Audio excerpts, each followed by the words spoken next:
네, 오랜만에 사도행전으로 다시 돌아왔습니다. 사도행전 16장 16절부터 24절 말씀 우리 함께 오늘 상고해 보도록 합니다. 예수님이 이 세상에 오셔서 하신 것은 우리에게 하나님 나라를 선물로 주신 것입니다. 우리는 원래 영원한 죽음 가운데 있었는데 그런 우리들에게 우리 주님이 죽음이 아닌 영원한 생명을 선물로 허락하셨습니다. 우리가 죄의 대가로 짊어져야 하는 그 영원한 죽음의 형벌을 우리 주님이 대신 당하시고 우리에게는 꺼지지 않는 영원한 참 생명을 허락하여 주셨습니다. 성경이 말하죠. 그는 실로 우리의 질고를 지고 우리의 고통을 당하셨다. 이야기하는 선지자의 외침과 같이 우리 주님이 우리의 죄를 대신 지시고 십자가에서 죽으셔서 그리고 죽음을 이기고 부활하셔서 부활하신 후 승천하셔서 우리의 구원을 완성하셨습니다. 주님은 주님의 그 십자가 사역을 통해서 우리를 위한 구원의 조건을 완전히 충족시키셨을 뿐만 아니라 주님이 이 땅에서 사시면서 하신 그 사역들을 통해서 하나님을 계시하시고 또 자기 자신을 하나님의 아들로 이렇게 계시하셔서 자기 백성들을 하나님께로 부르시는 그 일을 감당하셨습니다. 복음의 말씀, 가르침들을 통해서 그리고 여러 사역들과 특히 기적들을 통해서 당신이 누구신지 사람들에게 알려주셨고 또 그 가르침과 이적들을 통하여서 예수의 하나님 되심을 깨닫는 모든 사람들이 주님 앞으로 나와 믿음의 세계로 들어오도록 그렇게 초청하셨죠. 그 부르심이라 그러는데 부르셨습니다. 주님이 하셨던 그 사역들 가운데 특히 그가 베푸셨던 이적들, 병자들을 치유하는 그 치유 사역들은 예수님이 어떤 선한 성품을 가지셨기 때문에 또는 동정심 때문에 아니면 박애주의자이기 때문에 그렇게 베푸신 그러한 일들이 아닙니다. 사람들이 가지고 있는 질병은 우리 온 인류가 안고 있는 그런 우리 삶의 그 상황이 어떠한지를 보여주는 그림이에요. 우리의 실상을 보여주는 그림입니다. 사람들이 앓고 있었던 이 질병들은 죽음의 증상입니다. 병을 앓기 때문에 죽는 것이 아니라 죽어 있기 때문에 그 죽음의 증상이 질병으로 나타난 것이에요. 우리가 살아있는 것이 아니라 죽었음을 보여주는 죽음의 증상들이 질병입니다. 질병들이 나타날 때마다 우리는 우리 자신이 죽어 있기 때문에 아무 소망이 없음을 깨닫게 되는 거예요. 그런데 그 질병들을 예수님께서 치유하여 주셨습니다. 질병을 치유하신 것, 특별히 그 불치의 병들을 치유하셨죠. 전 재산을 들여서 온갖 노력과 시도를 다 해봤는데도 치유할 수 없었던 그 혈루병을 앓고 있던 여인, 기억나시죠? 성경에 있는 거.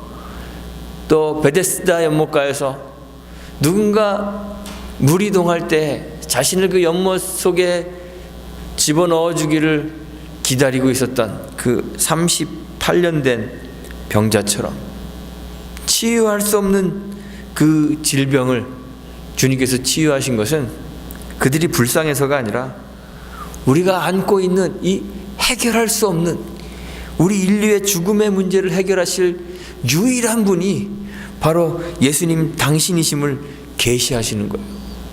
그래서 그 죽음의 고통을 짊어지고 있는 무거운 짐진 자들을 주님께로 부르시는 그 주님의 부르심인 것입니다. 주님은 많은 귀신 들린 자들도 치유해 주셨습니다. 귀신을 내어 쫓으시고 사람들이 그 귀신의 지배에서 벗어날 수 있도록 그들에게 자유를 허락하여 주셨습니다. 귀신 들린 자 역시 우리들의 상태를 잘 표현해 주고 있어요. 귀신 들린 사람들은요, 자기 스스로 자기를 통제할 수가 없습니다. 생각과 행동과 그 자아 자체가 귀신의 통제를 받습니다. 귀신이 통제합니다. 그래서 가끔 이해할 수 없는 일들을 하죠.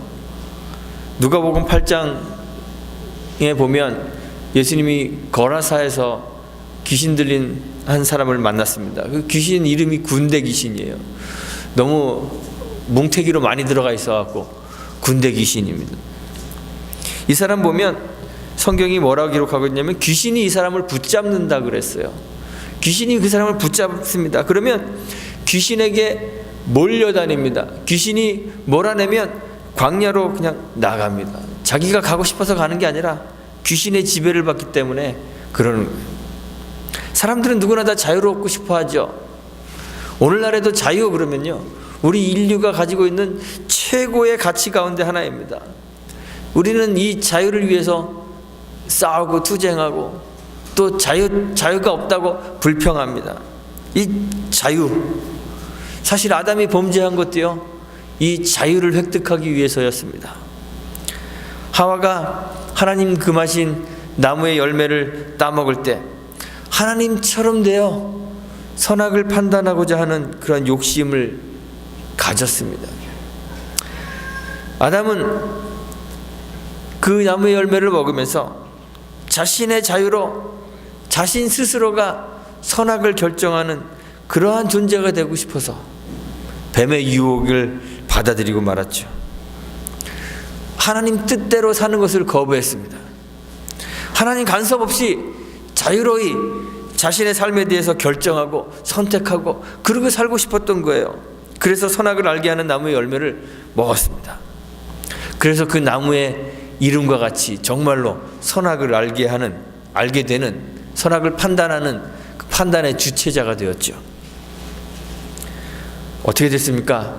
정말로 하나님의 간섭에서부터 벗어나서 자유로워졌습니다. 정말 눈이 밝아졌고요.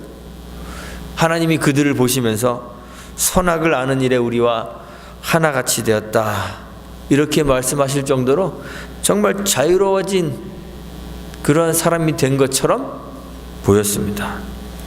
그런데 사람은 결코 완전한 자유를 얻을 수 없습니다. 여러분들은 다 자유로우시죠? 누가 뭐 가라 해서 억지로 총 머리에다 대고 교회 가 그래서 나오신 분은 아무도 없습니다. 우린 다 자유롭게 삽니다.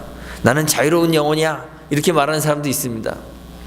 그런데 세상에 그 어느 누구도 완전한 자유를 누리는 사람은 없습니다. 하나님 외에는 누구도 자유를 누릴 수 없습니다. 왜냐하면 하나님 외에는 그 누구도 무한한 자원을 가질 수 없기 때문에 그렇습니다. 내가 가지고 있는 자원이 한계가 있기 때문에 내가 할 수 없는 일에 부딪히고 맙니다. 내가 하고 싶어도 할 수 없고 하기 싫어도 해야 하는 그런 억압 속에 우리 살아가게 돼요.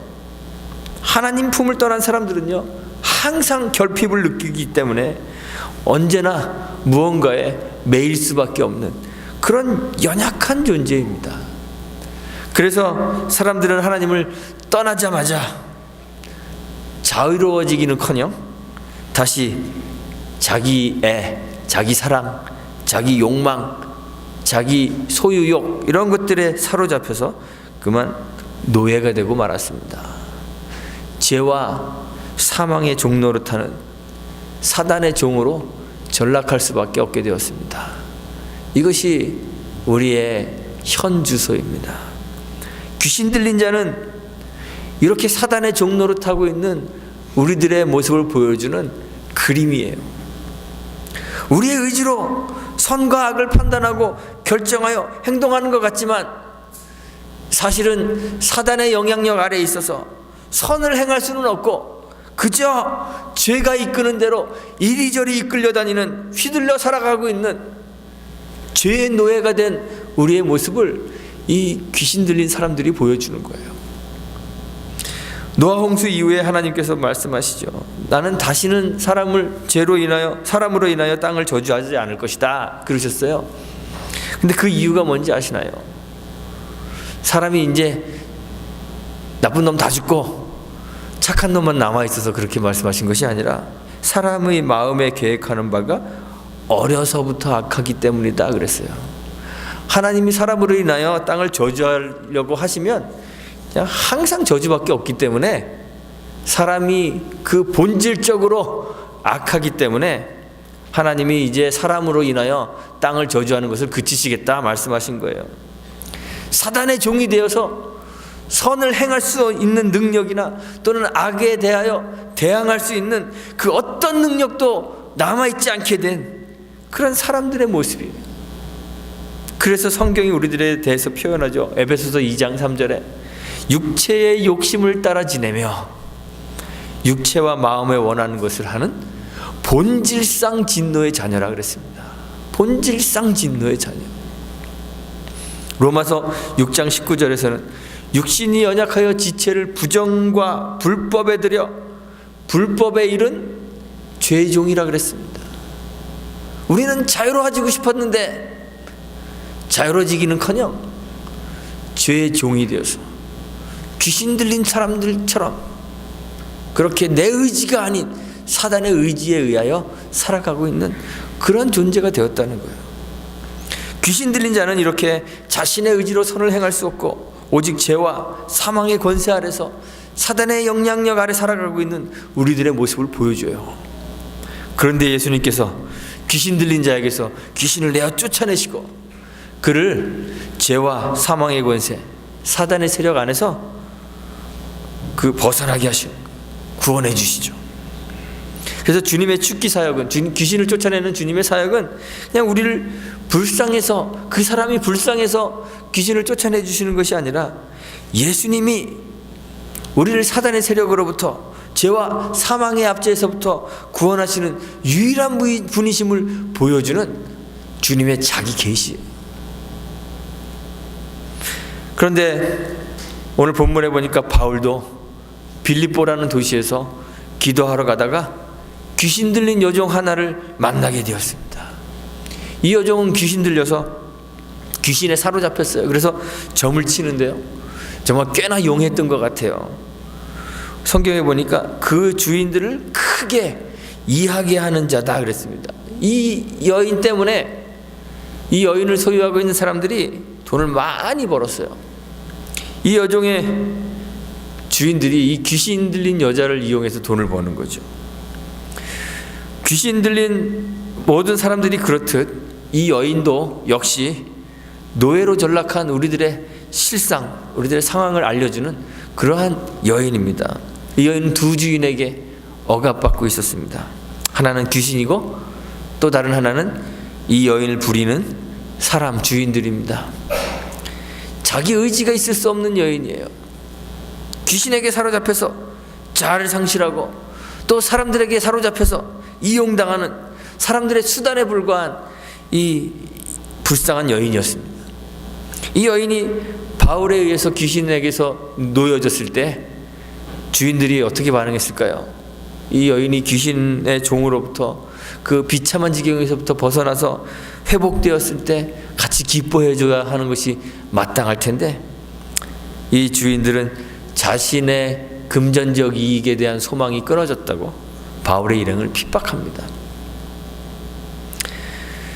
이 여인이 바울과 그 일행을 쫓아다니면서 소리를 지르죠. 이 사람들은 지극히 높은 하나님의 종으로 구원의 길을 너희에게 전하는 자라. 며칠 동안 따라다니면서 소리 지릅니다. 바울과 그 일행에 대해서 이야기해요. 지극히 높은 하나님의 종으로 구원의 길을 전하는 자다. 맞는 말일까요? 틀리는 말일까요? 예, 맞는 말이죠. 틀린 말이 아닙니다. 또한 이 동네에, 빌립보 동네에 유명한 점쟁이가 이 사람들은 구원의 길을 전하는 자다라고 말하고 다닌다면 전도에 도움이 될까요? 안 될까요? 제 생각엔 전도에 도움이 좀 될 것도 같아요.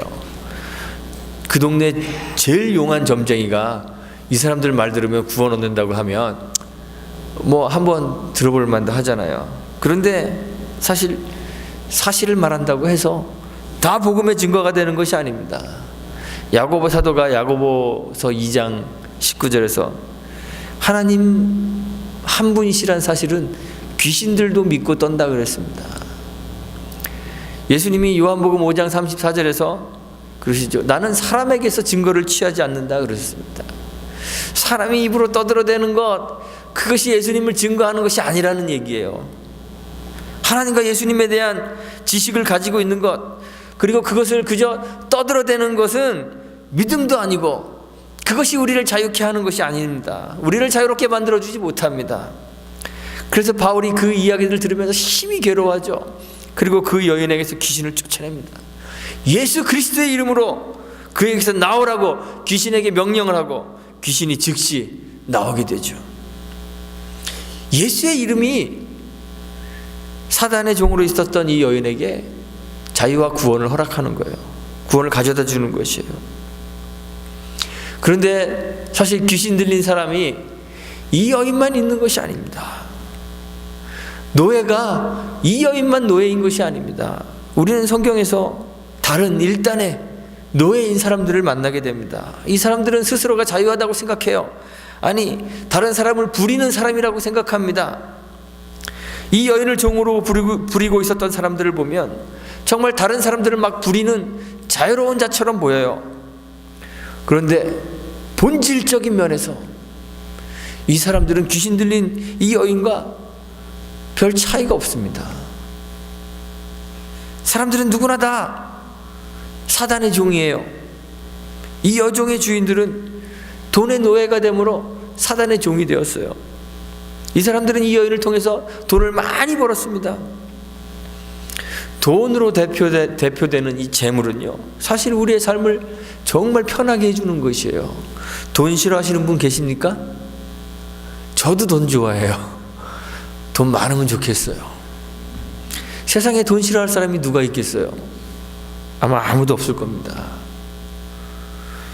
돈은 삶을 편안하게 해줍니다. 돈이 있으면 편안합니다. 돈은 또 마음을 든든하게 해줍니다. 어디 나가는데 주머니에 돈이 없으면 불안합니다. 근데 넉넉하면 마음이 정말 편안하죠. 든든하죠. 우리의 미래를 시큐어하게 해주는 것입니다. 사실 돈은 잘 다스리고 사용할 수만 있다면 참 좋은 것입니다. 그런데 돈에는 우리가 잘 알지 못하는 어떤 강력한 힘이 있습니다. 돈이 가지고 있는 돈의 특성이 있습니다. 속성이 있습니다. 돈은 그것을 소유한 사람들이 돈을 의지하도록 만듭니다. 지배하는 속성이 있습니다. 그래서 예수님이 부자가 천국 가는 것이 어렵다 그런 거예요. 성경에서는 재물을 매몬이라고 하죠. 누가복음 16장 13절에서 주님이 어느 한 하인이 두 주인을 섬길 수 없다 이렇게 말씀하시면서 재물이 사람들에게 섬김의 대상이 되고 있음을 알려주시죠. 우리가 하나님과 재물을 겸하여 섬길 수 없다고 그렇게 말씀하십니다. 성경은 이 매몬을 하나님 섬기는 것과 대조되는 다른 주인으로 그리고 있어요. 대부분의 사람들이 사실 자유자 같으나 물질의 지배를 받기 때문에 사단의 영향력 아래서 노예로 전락된 삶을 살아가요. 돈이 나쁘다는 이야기를 하는 것이 아닙니다. 그렇다고 저 주려고 돈 준비했는데 안 주고 그러지 마세요. 돈이 나쁘다는 얘기를 하는 것이 아닙니다. 우리가 알지 못하는 사이에 우리의 의지의 대상이 하나님에게서 다른 세상의 것들로 옮겨져서 하나님 아닌 세상을 의지하게 되고 그 영향력 아래 살아가고 있는 우리의 그 본질적인 죄악에 대해서 지금 이야기하고 있는 거예요. 우리가 살아가고 있는 이유, 우리가 사람을 대하고 사물을 대하는 그 목적이 하나님 아닌 다른 것이 되어버린 그 본질적인 죄악을 이야기하고 있는 거예요. 이 사람들은 다른 것의 노예가 되어서 예수의 이름이 가져다 준 사단의 세력에 사로잡혀서 비참한 죽음의 형벌을 겪고 있었던 이 여인에게 생명과 자유를 구원을 가져다 준 그 구원의 사실을 깨닫지 못해요. 돈이 주는 가짜 자유에 빠져서 참 자유를 주고 있는 그 예수의 이름을 무시하고 깨닫지 못하고 있어요. 예수의 이름이 이 여인에게서 귀신을 쫓아내고 그 여인에게 참 자유와 구원을 주었을 때 그만 바울과 실라를 잡아서 저자로 관원들에게로 끌고 갑니다. 무리를 선동하여서 옷을 찢어벗기고 매를 때리고 옥에 가둡니다. 정말 자유한 자 같았으나 돈의 노예로, 사단의 노예로 남아 있었던 거죠. 주님이 주시는 참 자유를, 예수의 이름이 주는 참 자유를 발견하지 못했습니다. 우리도 그럴 수 있습니다. 우리들은 귀신 들린 사람은 아닙니다. 다 정신이 멀쩡하고 이성이 반듯하여서 모든 판단을 내릴 때 그냥 우리의 이성으로 판단하고 결정하며 스스로의 내 삶을 내가 주관하여 살아간다고 생각할 수 있습니다. 그런데 사실 우리가 하나님의 종, 그리스도의 노예가 아니라면 우리는 다 세상의 종, 사단의 노예입니다. 세상에는 중간지대라는 것이 존재하지 않습니다. 하나님의 노예도 아니고 사단의 노예도 아니고 그냥 나는 내가 주인이야, 이런 것은 존재하지 않습니다. 주님이 말씀하셨죠. 마태복음 12장 30절에서 나와 함께 아니하는 자는 나를 반대하는 자요, 나와 함께 모으지 아니하는 자는 해치는 자라고 했습니다. 세상에는 두 부류밖에 존재하지 않습니다. 하나님의 종, 그리스도의 노예와 세상의 종, 사단의 노예, 두 부류밖에 존재하지 않습니다. 만약 우리가 그리스도의 종으로, 하나님의 노예로 하나님께 순종하며 그가 정하신 뜻대로 살지 않는다면, 우리가 특별히 하나님을 대적하거나 아니면 주님을 향해서 맨날 삿대질하고 욕하고 그의 일을 방해하지 않아도 우리는 죄와 사망의 권세에서 사단의 종으로 살고 있는 거예요. 이런 우리를 이 귀신 들린 여인이 대표하여 보여주고 있는 것입니다. 우리의 가진 삶의 목적, 우리의 살아가는 삶의 이유, 이런 것들이 하나님에게 있어야 하는데 매일 매순간 우리의 삶의 크고 작은 문제들, 삶의 인들을 결정하고 판단할 때 하나님과 그의 말씀이 판단의 근거와 이유와 기준이 되어 삶의 문제들을 결정하지 않는다면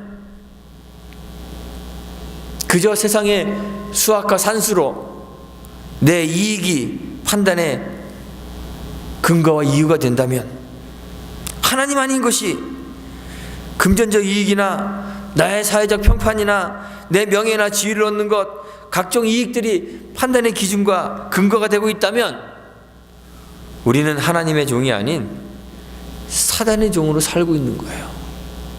이런 우리를 이 귀신 들린 여인이 대표하여 보여주고 있는 거예요. 귀신의 지배를 받으며 사람들의 종으로 살던 이중으로 노예였던 이 여인처럼 우리도 죄와 사망의 종노릇하며 귀신 들린 것처럼 살고 있지 않은지 우리 자신을 돌아봐야 합니다. 우리의 입술로 예수의 이름을 부른다고 해서, 또는 예수와 하나님에 대해서 약간의 지식을 가지고 있다고 해서 우리가 자유로운 것은 아닙니다. 예수의 이름이 우리를 지배하는 것들, 죄와 사망의 세력들을 몰아내고 우리 안에 거하실 때 우리가 참 자유자가 되는 것입니다. 우리 안에 거하시는 하나님의 성령의 인도에 순종하고 기꺼이 그의 종된 자들이 자유인이 되는 것입니다. 여러분들은 종이십니까? 자유인이십니까? 예수의 이름이 우리를 종에서 자유자로 만들어줍니다. 예수가 우리 안에 거하여 우리 안에 있는 사단의 세력들을 다 몰아내고 우리를 주장하는 그런 참 자유인들이 되시기를 주님의 이름으로 축원드리고 부탁드리겠습니다. 함께 기도하겠습니다.